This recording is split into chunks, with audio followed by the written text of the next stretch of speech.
నమస్కారం. అందరికీ నూతన సంవత్సర శుభాకాంక్షలు.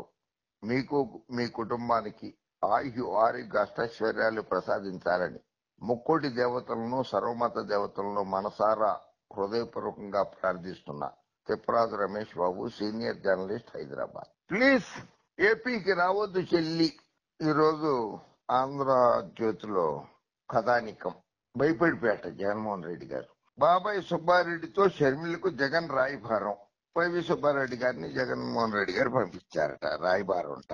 బొద్దుగించేందుకు ప్రయత్నం కుదరదన్న షర్మిల.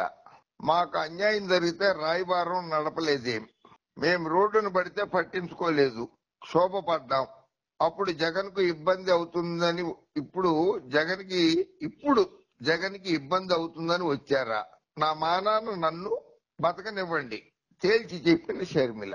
మరి ఇది ఎవరన్నా షర్మిల గారే రాధాకృష్ణ గారికి ఫోన్ చేసి చెప్పిందేమో ఈ విషయాలన్నీ, లేకపోతే ఏదో ఇద్దరు మనుషులు మాట్లాడుకున్నప్పుడు విన్న మాటల్ని విన్నట్లుగా రాసేశారు కదా. No problem. షర్మిలమ్మ, నువ్వు కాంగ్రెస్ పార్టీలో చేరడానికి అనర్హురాలివి. చేరే సమస్య లేదు. ఫస్ట్ ఆఫ్ ఆల్ నీ అంతటి నువ్వు చేరాలనుకున్నా వాళ్ళు ఆహ్వానించినా కూడా నువ్వు చేరలేవు. కారణాలు చాలా ఉన్నాయి. 2, వైఎస్ రాజశేఖర రెడ్డి గారి కుమార్తెవమ్మ నువ్వు షర్మిలమ్మ. నీ స్వంతం అన్నయ్యని జైల్లో పెట్టించారు. అప్పుడు నువ్వు పాదయాత్ర చేశావు. థ్యాంక్స్ పాదయాత్ర చేశావు. కుటుంబ పాలన, కుటుంబ వ్యవస్థ అనేటువంటి అభియోగాలు వస్తున్నాయి గనక ఒక పదవి ఇవ్వకపోయినంత మాత్రాన స్వంత అన్నయ్య మీద కోపం తెచ్చుకొని నువ్వు వెళ్లిపోయావు. YSR TP Telangana party. తెలంగాణలో ఏం ఉద్ధరించావమ్మా? పాదయాత్ర చేశావు. అది ఎవరికైనా హక్కు ఉన్నది పాదయాత్ర చేసేందుకు. ఎవరు వద్దంటారు? పాదయాత్ర కాకపోతే ట్రైన్ యాత్ర చేసుకోవచ్చు, బస్సు యాత్ర చేసుకోవచ్చు, విమానయాత్ర చేసుకోవచ్చు. ఆ హక్కు మీకుంది, మీరు చేశారు. కానీ తెలంగాణలో వైఎస్ రాజశేఖర రెడ్డి గారి అభిమానులు ఆయన కుమార్తెగా మిమ్మల్ని అభిమానించి మీ దగ్గరికి వస్తే ఎంతమందిని పాదయాత్రలో ఉపయోగించుకుని ఆ తర్వాత అసలు ఈ ఎన్నికల్లో, శాసనసభ ఎన్నికల్లో మేము పోటీ చేయమని చెప్తే ఎంతమంది మీకు వ్యతిరేకంగా పనిచేశారమ్మా? ఎంతమంది మీకు వ్యతిరేకంగా మాట్లాడారో ఒకసారి అర్థం చేసుకోండి. నేను తెలంగాణ కోడల్ని అని చెప్పారు, మీరు తెలంగాణ బిడ్డనని చెప్పుకున్నారు. మరి ఆంధ్రప్రదేశ్కి వెళ్ళి ఇప్పుడు ఏం చెప్తారమ్మా? నేను ఆంధ్రాలో మా నాయన గారు ఉన్నారు, మా అన్నగారు ఉన్నారు, నేను ఆంధ్ర బిడ్డని, ఆంధ్ర కోడల్ని చెప్పుకుంటారమ్మా. అన్ని వదిలి రాజకీయాలలో మీకు కొన్ని ఎక్స్పీరియన్సెస్ ఇస్తానమ్మా. ఉద్ధవ్ ఠాక్రే గారు తండ్రి, ఆయన తనయుడు. ఆయన రాజ్ ఠాక్రే గారు కూడా ఉన్నారు. ఆయన సొంతం పార్టీ పెట్టుకున్నారు ఒకటి. ఎక్కడో బిల్వాండా జిల్లాలో ఒక మున్సిపల్ చైర్మన్ పదవి, ఆ పక్క జిల్లాలో 2 కార్పొరేట్లో గెలిపించుకున్నాడు. కనీసం ఆ పనైనా చేయగలిగావమ్మా? తెలంగాణలో నువ్వు చేయలేకపోయావు. కొండా రాఘవరెడ్డి గారు కావచ్చు, రామిరెడ్డి గారు కావచ్చు, గట్టు రామచంద్రరావు గారు కావచ్చు, ఇందిరా శోభన్ గారు కావచ్చు, వీళ్ళందరూ కూడా నీకంటే సీనియర్ నాయకులే గమ్మా. వాళ్ళ సలహాలు ఎన్నడన్నా విన్నావా అమ్మా నువ్వు? ఎన్నడన్నా? రాజకీయాలలో సలహాలు కూడా అవసరమే. రాజరికం కాదు ఇది. రాజన్న బిడ్డ అయినంత మాత్రాన రాజరికం కాదు ఇది. నేనే మోనార్క్ని అనుకుంటాం. తప్పమ్మా షర్మిలమ్మ, తప్పది. రాజరికం కానప్పుడు ప్రజా వ్యవస్థ, ప్రజాస్వామ్యంలో ఉన్నాం గనక, ప్రజాస్వామ్యంలో చాలా రకాలైనటువంటి పరిణామాలు ఉంటాయి గనక ఎవరన్నా మంచి సలహాలు ఇస్తే పాటించి అలవాటు చేసుకోమ్మా. ఈ రోజుకైనా సరే అలవాటు చేసుకో. ఒకటేనమ్మా, ఇంకోటి కూడా చెప్తున్నాను. మీరు ఆంధ్రప్రదేశ్ కాంగ్రెస్ పిసిసి అధ్యక్షురాలుగా కాలేరు. ఎలా అవుతారమ్మా? వైఎస్ఆర్టీపీ అధ్యక్షురాలుగా ఉండి ఆ పార్టీని కాంగ్రెస్ పార్టీలో విలీనం చేసావా నువ్వు? లేదా ఆ పార్టీని రద్దు చేసుకున్నావా నువ్వు? 2 కాలేదు, రద్దు చేసుకోలేదు. ఆ పార్టీ మీరు రద్దు చేయాలంటే మీరు చాలా మంది దగ్గర సంతకాలు తీసుకోవాలి. ఆ సంతకాలు చేసేవాళ్ళు ఇప్పుడు మీతో పాటు ఉన్నారా? లేరు కదా. లీగల్ పాయింట్ నేను చెప్పేది, లీగల్ గా. టెక్నికల్ పాయింట్ ఇది. పార్టీ గుర్తింపు ఇచ్చేది ఎలక్షన్ కమిషన్ ఆఫ్ ఇండియా. ఇది పీపుల్స్ రిప్రజెంటేషన్ యాక్ట్, ప్రజా ప్రాతినిధ్య చట్టం 1968 ప్రకారము పారాగ్రాఫ్ 6 ప్రకారంగా పార్టీ గుర్తింపులు ఇచ్చేది ఎలక్షన్ కమిషన్ ఆఫ్ ఇండియా. రద్దు చేసేది కూడా గతంలో ఎలక్షన్ కమిషన్ ఆఫ్ ఇండియా, గతంలో ఎలక్షన్ కమిషన్ ఆఫ్ ఇండియా గుర్తింపును రద్దు చేస్తుంది. రద్దు చేయడానికి ఏం అవసరం అవుతాయి? మీరు మీతో పాటు ఆ రోజు నాడు పార్టీ ఆవిర్భావం రోజు నాడు ఎవరెవరైతే సంతకాలు పెట్టారో వాళ్ళందరూ కూడా సంతకాలు పెట్టాలి రద్దు చేయడానికి. లేదా విలీనం, వేరే పార్టీలో విలీనం చేయడానికైనా వాళ్లే సంతకాలు పెట్టాలి.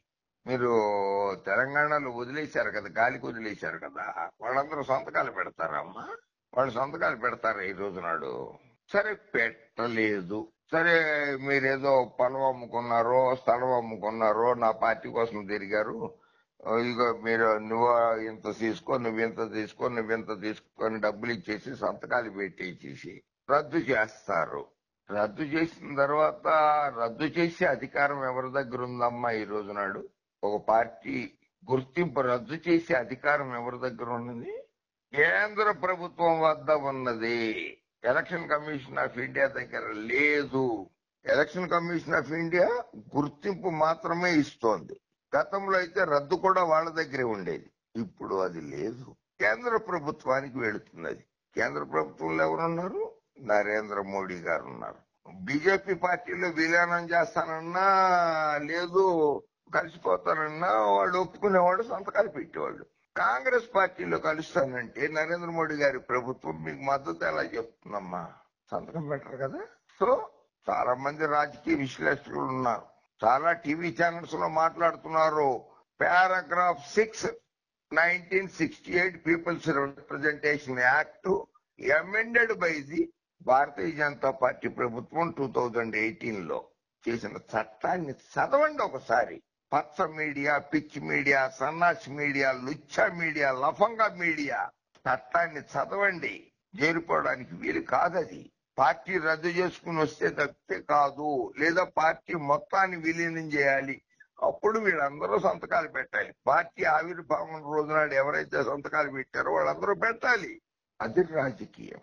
మరి పార్టీని రద్దు చేసేసారమ్మా షర్మిలమ్మ గారు? మీరు నోటిఫికేషన్ ఇచ్చిందా election commission of India? Telangana YSR Telangana party రద్దు అయిందని చెప్పి ఆల్ ఇండియాలో ఉన్న న్యూస్ పేపర్లన్నిటికీ నోటిఫికేషన్ ఏమన్నా వచ్చిందా? అడ్వర్టైజ్మెంట్ ఏమన్నా వచ్చిందా? రాలేదు కదా. మరి కాంగ్రెస్ పార్టీ తరఫున మీరు ఎలా? ఓన్లీ వన్ థింగ్, మొన్న జరిగిన ఎన్నికల్లో, తెలంగాణ శాసనసభకు జరిగిన ఎన్నికల్లో పవన్ కళ్యాణ్ గారు భారతీయ జనతా పార్టీ తరఫున ఎలాగైతే ప్రచారం చేశారో స్టార్ క్యాంపెయినర్ అని, అలా మీకు కాంగ్రెస్ లో అధికారికంగా స్టార్ క్యాంపెయినర్ అనేది ఒకటి రావచ్చమ్మా. దాని ప్రకారంగానే మీరు ప్రచారం చేయగలుగుతారు. కాంగ్రెస్ జనవరి వచ్చేసింది ఈ రోజు నాడు, 2024 సంవత్సరంలో ఉన్నాం మనం. మీరు ఎలక్షన్ కమిషన్ కి అప్లై చేయాలి, వాళ్ళు మళ్ళీ ప్రధానమంత్రి గారి ఆఫీసుకి పంపాలి, వాళ్ళు నిర్ణయం తీసుకోవాలి. ఎంత ఆలస్యం అవుతుందో తెలుసు కదమ్మా, రాజకీయం తెలుసు కదమ్మా నీకు.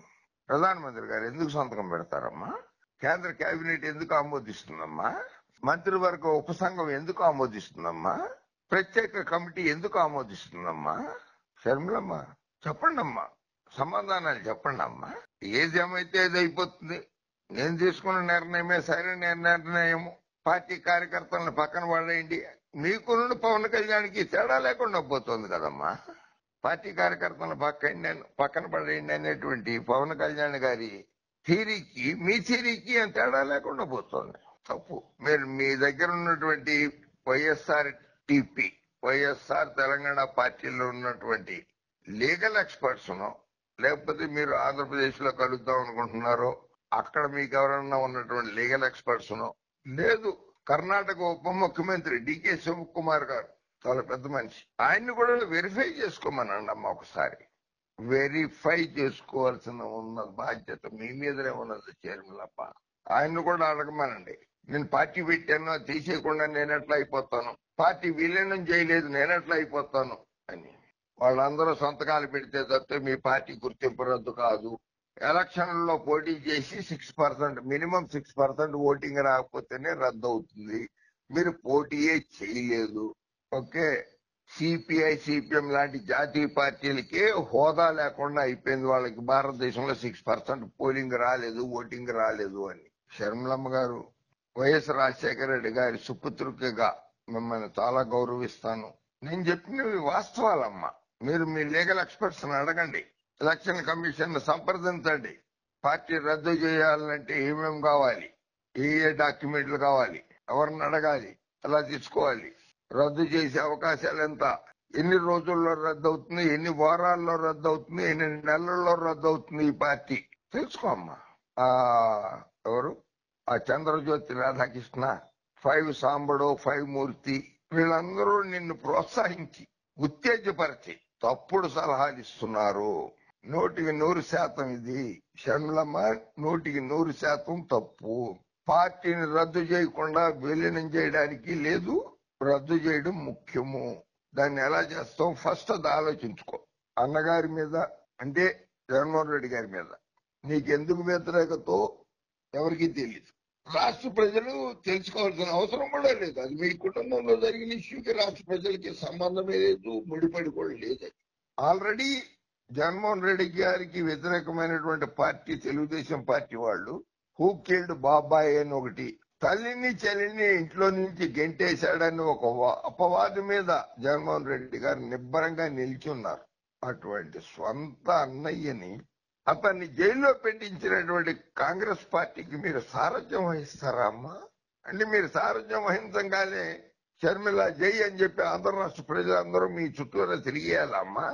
ఆ ఆంధ్ర రాష్ట్ర ప్రజల్లో జ్ఞానము, వివేకము, ఆలోచన శక్తి ఏమీ లేదని మీరు ఊహించుకుంటున్నారమ్మా?